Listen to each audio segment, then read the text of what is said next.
52 number 53 number आणि number मिळाल्याबरोबर त्या मातोश्रीनं आईसाहेबांनी आठवण ठेवली, ज्यांनी सहकार्य केलं दिंडी करता, ज्यांनी मला लिहिता येत नव्हतं पण लिहून अर्ज दिला, त्या मातोश्रीनं 3 वर्ष माझ्या मागे होते.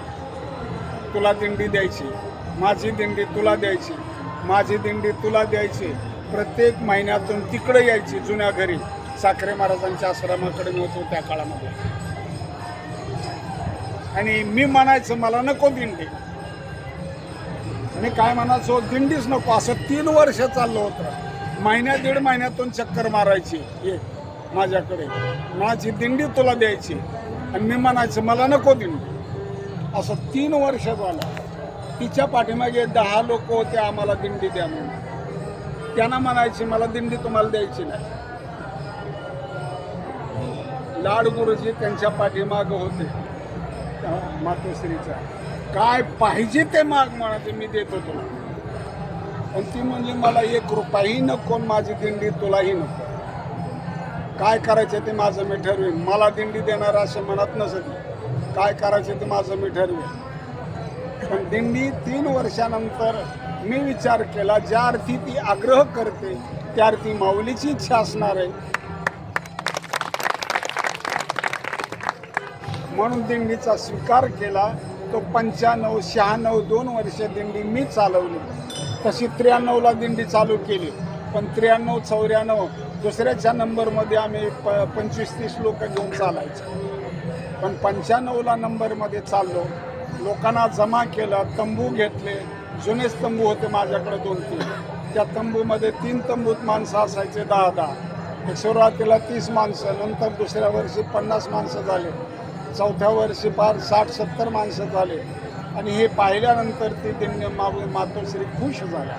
गाडीत बसून असायचं मातोश्री आपल्याबरोबर. मग ते खुश झाल्यानंतर आता माझी दिंडी कायमचं नाव चालेल असं तिला वाटलं.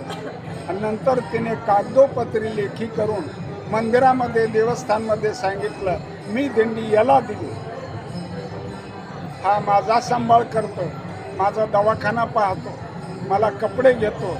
मी 3 वर्ष डबा पुरवला त्याचं साखरे महाराजांच्या आश्रमाकडून. तिला इकडं गावामध्ये 3 वर्ष डबा पाठवला, पुरवला, दवाखाना केला, कपडे घेतले, आधार केला, सगळ्या गोष्टी केल्या.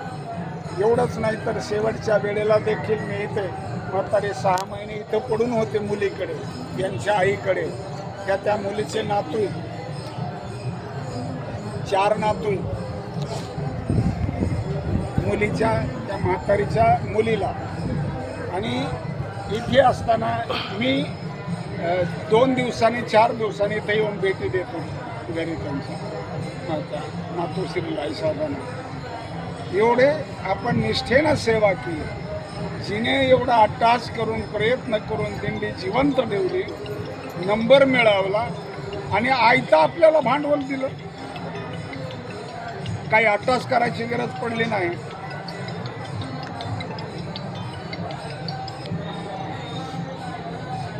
मग एक स्मरण त्यांचं म्हणून आपण दरवर्षी त्याचं नाव चालवतो. सुरुवातीला तिने दिंडी चालू केली त्यावेळेस गुरुड समाजाचं नाव कागदोपत्री झालं, रजिस्टरला झालं. तिने दिंडी सुरू केल्यानंतर 10-12 वर्ष नाव राहिलं. मला झाल्यानंतर मी चालक मालक म्हणून माझी नोंद झाली. तेव्हापासून मी प्रयत्न केला की यांचं नाव राहिलं पाहिजे दिंडीमध्ये कायमचं. खूप प्रयत्न केला, पण प्रयत्नाला यश यायच्या टायमाला ट्रस्टी बदलायचे, पंच बदलून जायचे. पुन्हा नवीन पंच आले की पुन्हा नवीन प्रयत्न असं करायचा. 3 वर्षांनी ते पंच बदलतात. आता यावर्षी करू, आषाढीला करू, कार्तिकेला करू, असं करत करत ते टाळायचे. पण यावर्षी त्यांना गेल्या वर्षी विचार केला की यांच्या नादी नको लागायला. कोर्टात अर्ज दिला. तिने लेखी दिलं होतं, इथून पुढे माझ्या दिंडीचं नाव लक्ष्मीबाई छगन मोहिते या नावाने दिंडी चालेल असं तिचा अर्ज होता, तिच्या सहीनिशी. तो कोर्टात दाखल केला. मग कोर्टाने पंचाकडे लेखी पाठवलं की दिंडीचं नाव हे करा मला, लक्ष्मीबाई छगन मोहिते. आणि मला बोलून घेतलं, मिटिंग घेतली आणि त्या मिटिंगमध्ये ठरलं ते मी म्हणलं महाराज नव्हतं ते पंच म्हटले महाराज काय नाव द्यायचं आहे दिंडीचं. मी म्हणलं लक्ष्मीबाई छगन मोहिते बुरुड. बुरुड समाज होता तर नुसतं बुरुड करा, पण पंच म्हटले महाराज बुरुड समाज हे नाव आम्हाला कमी करता येत नाही, आम्हाला त्याचा अधिकार नाही, कारण ते जुनं कधी 30 वर्षापूर्वीचं 40 वर्षापूर्वीचं आम्हाला त्याचा हस्तक्षेप करता येत नाही. पण लक्ष्मीबाई छगन मोहिते कंसात बुरुड समाज असं करता येईल. म्हणलं ठीक आहे, काय हरकत नाही. म्हणून त्यांनी मला माझ्याकडे ती पत्र लेखी आदेश दिला की तुमच्या म्हणण्याप्रमाणे आम्ही 53 नंबर दिंडीचं चालक मालक तुमचं नाव आहे आणि दिंडीचं नाव लक्ष्मीबाई छगन मोहिते बुरुड समाज असं नाव ठेवलं. म्हणलं ठीक आहे, काय हरकत नाही. या पद्धतीप्रमाणे त्या मातोश्रीचं, त्या आजीचं, त्या आईसाहेबांचं या जोपर्यंत माऊलीचा पालखी सोहळा आहे तोपर्यंत ते नाव जिवंत राहणार आहे. हे वैशिष्ट्य आनंदाची. ज्या मातोश्रीनं आपल्याला दिंडी दिली त्या मातोश्रीची मुलगी होती, त्यांना 2 मुली, मुलगा नव्हता त्यांना. धरून आण हाताला. एक जण उठा बाई, एक जण मातोश्री बाई इकडे इकडे संमती आहे या म्हणून सह्या केल्या. आणि तिथून पुढे दोन्ही मुले भाऊ मला म्हणतात आणि मी त्यांना बाई म्हणतो.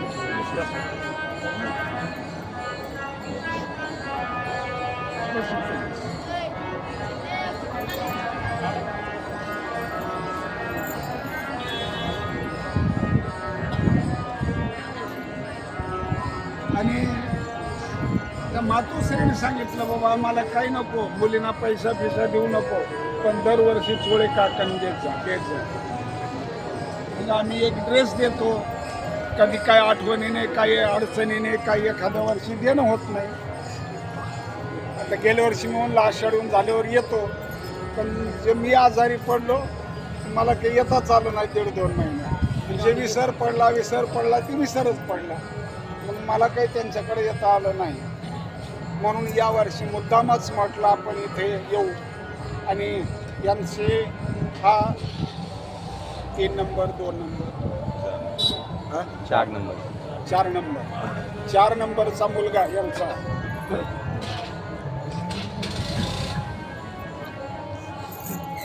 बस. तो सुरुवातीला पोलीस शिपाई म्हणून नोकरीला लागला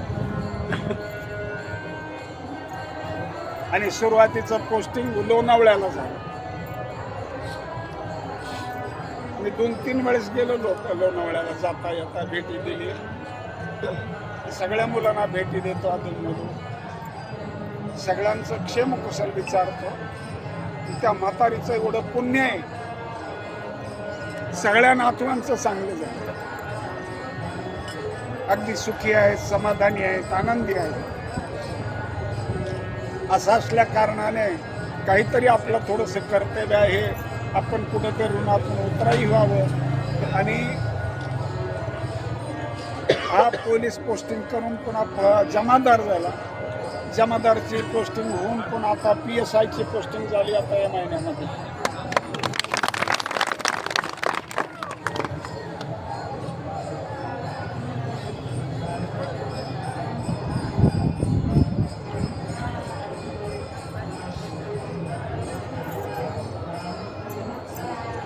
त्या सगळ्यांच्या पाठीमागे म्हातारीचं पुण्य.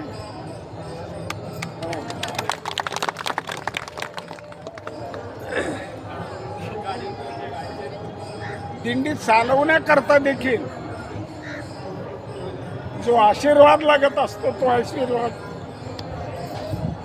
आईसाहेबांचा आहे. म्हणून त्यांचं प्रमोशन झालं हे मला मध्यंतरी मी समजलं. मी जागा बघत पंढरपूरला गेलो त्यावेळेस इथं भेटी दिली, मला समजलं प्रमोशन झालं म्हणून. तर म्हणलं ठीक आहे, आपण दिंडीच्या वेळेला त्यांचं थोडंसं स्वागत करू, सत्कार करू म्हणून तो कार्यक्रम आज ठेवला. आणि त्याचबरोबर त्यांच्या आईचा म्हणजे साहेबांच्या आईचा सत्कार करायचा असं ठरवलं. त्याकरता दादा आहे का मध्ये नाही का? हा? बरं. त्याकरता अगोदर आईसाहेबांचा सत्कार करू. सत्कार करण्याकरता आपली तुळशीवाली बाई तिने उठून उभं यायचे बोला ते घ्याय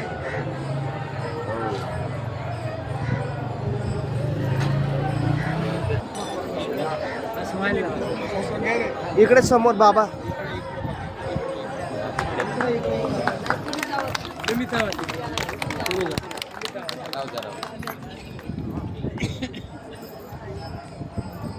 गद्द्याचा ना हात लावा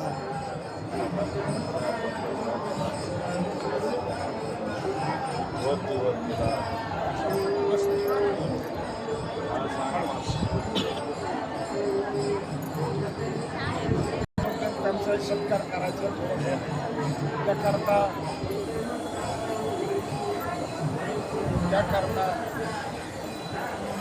जरब करायचा उभं राहायचं.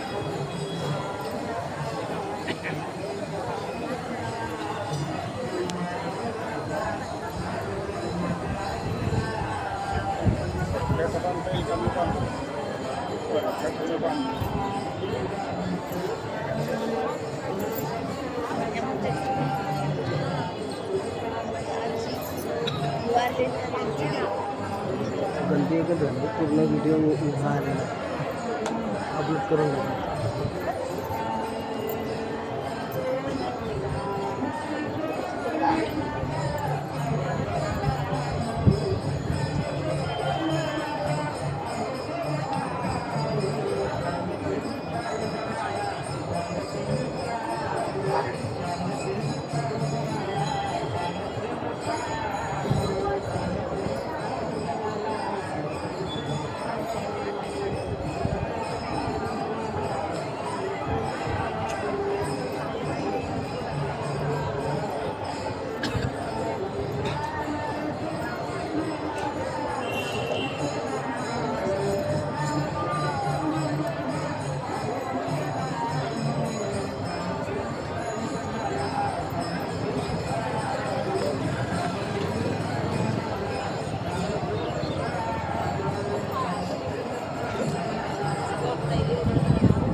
श्री ज्ञानदेव तुकाराम पंढरीनाथ भगवान की जय. माऊली ज्ञानेश्वर महाराज की जय. तुकाराम महाराज की जय. सद्गुरू की जय.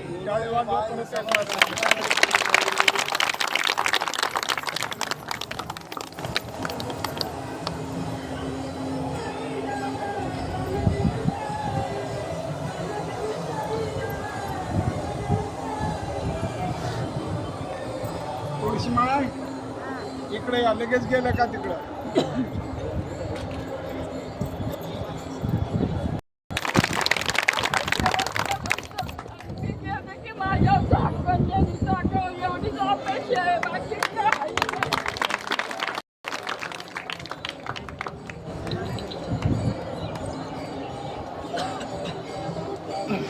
लॉकडाऊनच्या अगोदर 4-5 वर्ष आळंदी जो आपला सप्ताह त्या सप्ताह